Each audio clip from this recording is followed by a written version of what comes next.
जानते हैं Barack valley से गुवाहाटी का जो कनेक्शन है वो अभी डगमगा रहा है। जी हाँ, सही सुना आपने। Hello and welcome to my blog. तो बात कुछ इस प्रकार है, 15 दिनों के लिए रेलवे लाइन बंद है और मेघालय की हालत तो आप जानते ही है। तो हम बराक वैली के लोगों के लिए बचा एक ही रास्ता, सिलचर टू गुवाहाटी भाया हाफलोंग। जी हाँ, वो रास्ता जो मेरा बहुत ही फेवरेट है और मैं कई बार इस रास्ते से ट्रेवल कर चुकी हूँ। आज भी मैं वही रास्ते पर निकल पड़ी हूँ, पर मुझे ना ही गुवाहाटी जाना है और ना ही हाफलोंग। तो मैं कहाँ जा रही हूँ? दरअसल मुझे घूमने फिरने का बहुत ज्यादा शौक है और कई दिनों से मैं पहाड़ में नहीं गई हूँ, तो सोचा थोड़ा पहाड़ का फील लेते हैं और आसपास थोड़ा घूम आते हैं। तो बस मैं निकल पड़ी सिलचर से दूर, बहुत ज्यादा दूर। अब उतना भी ज्यादा दूर नहीं, हाँ थोड़ी देर तक मैं जाऊंगी और फिर पहाड़ का फील लेके मैं आज ही मतलब कुछ ही घंटे में मैं वापस आ जाऊंगी। साथ ही साथ आप सबको भी पता चल जाएगा सिलचर टू गुवाहाटी भाया हाफलोंग का रास्ता कैसा है। तो मेरे साथ साथ आप लोग भी अपना सीट बेल्ट बांध लीजिए और मेरे साथ सफर पे चलिए।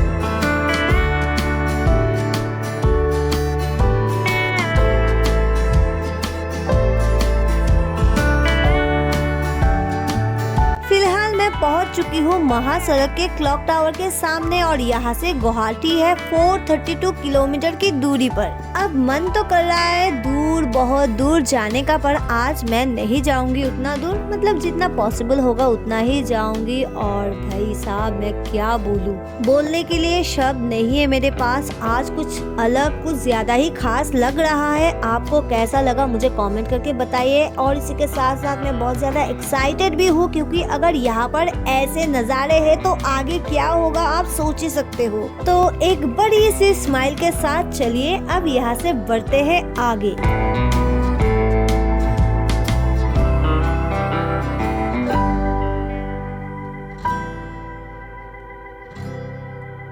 यहाँ पर मैंने नोटिस किया कई सारे जगहों पर ऐसे बड़े बड़े टीले थे जो अभी काटा जा रहा है। आई डोंट नो वो क्यों काट रहे हैं, लेकिन I am feeling so sad. मुझे बहुत ज्यादा बुरा लग रहा है। मैं जब 1-1.5 साल पहले पहली बार इस रास्ते से आई थी, मैं क्या बोलूँ, इतनी ज्यादा खूबसूरती थी यहाँ पर। लोग कम थे पर प्राकृतिक सुंदरता बहुत ज्यादा थी।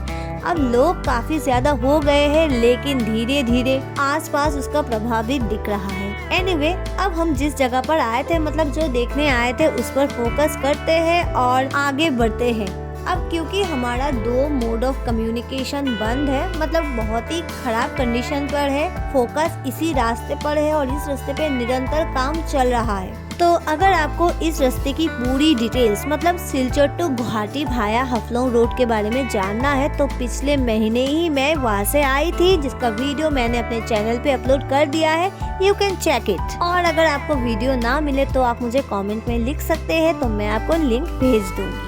एनीवे, इसी के साथ आप देख सकते हो सामने का नजारा, जिसे देख के मेरे तो होश ही उड़ गए।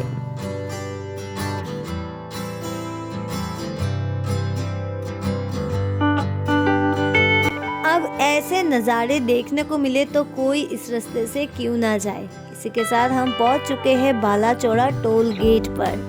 अब इस टोल गेट की कंडीशन भले ही खराब हो, लेकिन पैसा बराबर काटता है। तो अगर आप इस रास्ते से ट्रेवल करने के बारे में सोच रहे हो तो अपने गाड़ी में फास्टैग लगा दीजिए, या फिर यहाँ पर कैश पेमेंट भी हो जाती है। हमारे गाड़ी में फास्टैग लगा हुआ था तो हमें कैश देना नहीं पड़ा और तुरंत ही हो गया। तो अब ऑफिशियली टोल टैक्स देने के बाद हम पहुंच चुके हैं सीधे पहाड़ में, और यहाँ से हम आगे बढ़े उससे पहले मैं आप सबको याद दिला देती हूँ, अगर आपने अभी तक मेरे चैनल को सब्सक्राइब नहीं किया है, प्लीज सब्सक्राइब करें, वीडियो को लाइक करें, शेयर करें, और वीडियो के बारे में आपकी जो भी राय है मुझे कमेंट में जरूर बताएं, क्योंकि ये मेरे लिए बहुत ही ज्यादा इम्पोर्टेंट है। चलिए, इसी के साथ हम काफी आगे आ चुके हैं और आप सबको बता देती हूँ यहाँ से हाफलोंग है 60 किलोमीटर, मतलब बहुत ही सामने, बहुत ही पास है। लेकिन यहाँ पर एक ट्विस्ट भी है। द ट्विस्ट इज, यहाँ से लगभग 10 किलोमीटर ठीक ठाक रास्ता है, लेकिन उससे आगे का जो रास्ता है इसका कंडीशन बहुत ही ज्यादा खराब है। I mean, जाया जा सकता है, लेकिन बाकी का जो 40 to 45 किलोमीटर है उसे कवर करने में हमें लगभग 3 से 4 घंटा लग जाएगा। और अगर अगर भगवान की कृपा से बारिश हो गई तो 6 से 7 घंटा भी लग सकता है। एनीवे, अब इतने दूर की सोचने की जरूरत नहीं है क्योंकि इतना दूर आज मैं नहीं जाऊंगी।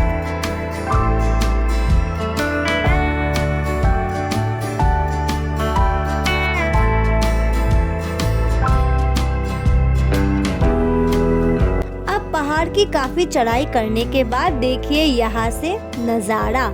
रास्ता पूरा साफ दिखाई दे रहा है, नीचे से जो गाड़ियाँ आ रही है वो भी दिखाई दे रहा है, मतलब एकदम मैजिकल मोमेंट। ऊपर से आज सूर्य देव की भी बहुत ज्यादा कृपा है, सब कुछ जैसे चमक रहा है और जैसे जैसे हम आगे बढ़ रहे हैं बेहद खूबसूरत नजारा। बट एक चीज जो यहाँ पर अभी मिसिंग है वो है झरना, जो बारिश के टाइम पे बहुत ही ज्यादा खूबसूरत बहुत बड़े बड़े झरने यहाँ पर मिलता है, इस बार नहीं मिला मुझे। और फेयर इनफ, बिना बारिश के झरने कैसे हो सकते हैं, मतलब बड़े बड़े झरने तो अभी देखने को नहीं मिलेंगे। पर जो चीज देखने के लिए मैं बहुत ज्यादा एक्साइटेड हूँ वो है पहाड़ी नदी, जो अब तक तो ग्रीन कलर के हो चुके होंगे। आप सभी मेरी तरह एक्साइटेड हो ना? तो चलिए चलते हैं, आगे बढ़ते हैं। और यहाँ पर रास्ते के साइड में आप नोटिस कर सकते हो कई जगहों पर रास्ता टूट गया है, लेकिन साथ ही साथ अच्छी बात ये है रास्ता रिपेयर भी हो गया है। और पहाड़ी रास्तों का तो बस यही है, एक तरफ से टूटता है दूसरी तरफ से जुड़ता है, तो तोड़ना जोड़ना यहाँ बहुत ही ज्यादा कॉमन है। तो इसे लेकर स्ट्रेस होने की जरूरत नहीं है। फिलहाल पहाड़ को देखते हैं, महसूस करते हैं और आगे बढ़ते हैं।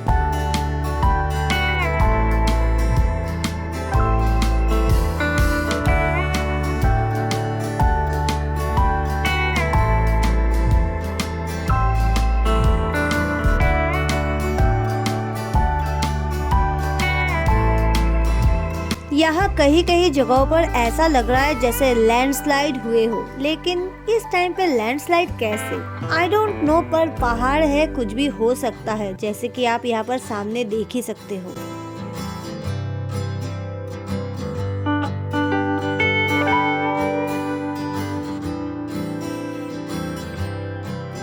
अब तक मैंने शायद 1.5 घंटा या फिर उससे भी कम ट्रैवल किया है और देखिए यहाँ पर ही हमें इतने खूबसूरत नज़ारे मिल गए हैं। और साथ ही साथ जिस चीज की मैं वेट कर रही थी वो मुझे दिख गया, जो मैं आप सबको भी दिखाऊंगी। तो चलिए देखते हैं द पहाड़ी नदी, जो एकदम ग्रीन है।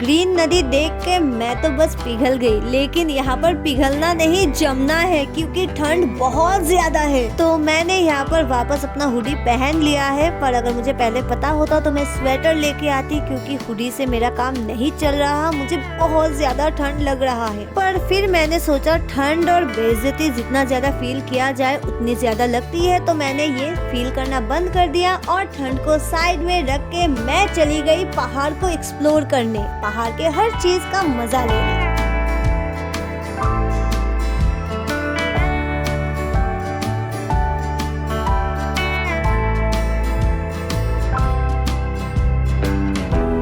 मन तो कर रहा था मैं सीधे इस पे चढ़ जाऊं, लेकिन हिम्मत नहीं जुटा पाई। अगली बार जब जाऊंगी पूरी तैयारी के साथ जाऊंगी और पूरे पहाड़ की चोटी पर झंडा गाड़ के आऊंगी। फिलहाल ठंड से हालत खराब हो गई है, तो चलते हैं गाड़ी में।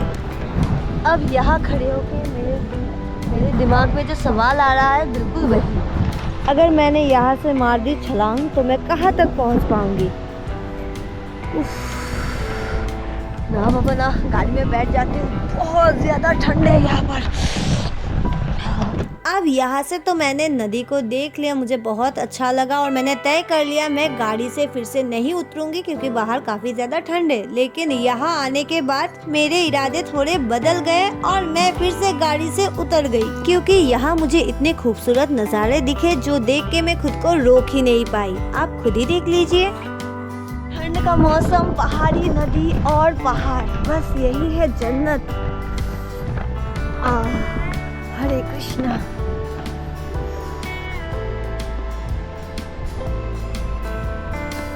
यहाँ से मुझे एक रास्ता दिखाई दे रहा है, चलिए देखते हैं वो रास्ता कहाँ जाता है। मैं देखती हूँ। तो रास्ता क्रॉस करके रास्ते के उस पार आके जब मैं थोड़ा आगे आई, मुझे भनक मिल गया है रास्ता यहीं पर है। मतलब जो रास्ता नदी तक जाती है वो रास्ता यहीं से ही है। तो हमने वहाँ पर उस साइड जो रास्ता देखा था वो यही रास्ता है जो नीचे की ओर जाता है एकदम नदी में। अब ये शायद कोई पर्सनल प्रॉपर्टी हो सकता है, तो मैं वहाँ पर नहीं जाऊँगी। लेकिन यहाँ से आप देखिए पहाड़ का नज़ारा। यहाँ से आ रही है गाड़ी और वहाँ से भी। तो ठंड से कांपते हुए वापस में आके बैठ चुकी हूँ गाड़ी में, और यही वो जगह है जहाँ से हम लेंगे यू टर्न। क्योंकि अगर हम यहाँ से आगे गए तो खुद को रोक ही नहीं पाएंगे और बस आगे ही जाते रहेंगे। तो अभी आप लोगों की जानकारी के लिए बता देती हूँ, यहाँ से हाफलोंग की दूरी है 44 किलोमीटर। मतलब अगर हम 44 किलोमीटर आगे जाएंगे तो हाफलोंग पहुँच जाएंगे। लेकिन अब हमें हाफलोंग नहीं जाना है, तो यहाँ से ही पहाड़ का फील लेते हुए आगे घर की तरफ बढ़ते हैं। एक हिल स्टेशन है जहाँ पर इतनी ठंड हवा है और पहाड़ी नदी, साथ में पहाड़, और सर्दी के मौसम में तो ये जगह। तो अब यही कहकर मन को थोड़ा शांति, थोड़ा तसल्ली देते हुए हम बढ़ रहे हैं आगे। हालांकि मन तो बिल्कुल नहीं है, मन कर रहा है मैं हाफलोंग जाऊँ, वहाँ से आगे बढ़ूँ, पर कुछ पाबंदियाँ हैं जिन्हें मैं अभी तोड़ नहीं सकती हूँ। बट आई प्रॉमिस बहुत जल्दी मैं एक लंबी छलांग मारूंगी। अब कहाँ जाऊंगी, कब जाऊंगी, ये सब जानने के लिए मेरे साथ बने रहे। हालांकि थोड़ा टाइम तो मुझे जरूर लगेगा, लेकिन हाँ जाऊंगी जरूर। तो मेरे इस जर्नी में मेरे YouTube फैमिली के 3000 मेंबर्स तो होंगे ही, पर मैं एक्सपेक्ट करती हूँ जर्नी में जाने से पहले, मतलब 1-2 महीने में मेरी ये फैमिली बढ़कर 5K हो जाए, मतलब 5000 की फैमिली। अब इतना तो मैं एक्सपेक्ट कर ही सकती हूँ। क्यों, सही कहा ना?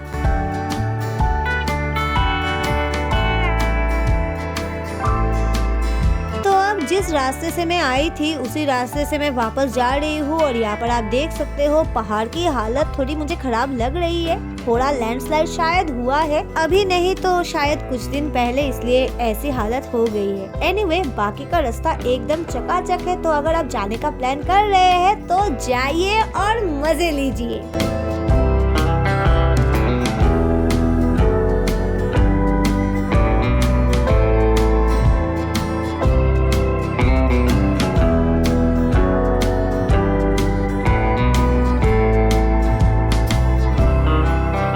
जैसे जैसे हम पहाड़ चढ़े थे बिल्कुल वैसे ही धीरे धीरे हम नीचे आ चुके हैं, और लगभग थोड़ी ही देर में पहाड़ से बिल्कुल नीचे आ जाएंगे। पर हाँ, एक चीज यहाँ पर जो मुझे फिर से करनी होगी वो है टोल टैक्स पे करना, जिसे पे करते हुए पता नहीं क्यों दिल में बहुत दर्द होता है। ऐसा लग रहा है जैसे ये जगह, मतलब इस जगह पर टोल प्लाजा बिल्कुल भी नहीं होना चाहिए। थोड़ा आगे होता तो शायद हमारे लिए थोड़ा अच्छा होता। चलिए, अब कुछ हो नहीं सकता तो बात करने का कोई मतलब ही नहीं है। एनीवे, इसके साथ हम पहाड़ के नीचे आ चुके हैं और कुछ ही देर में सिलचर पहुंच जाएंगे। तो पहाड़ से और आप लोगों से भी विदा लेते हैं, पर आप लोगों से मैं मिलूंगी बहुत जल्द अगले वीडियो में। तो अभी के लिए बस इतना। See you in next video. Bye bye.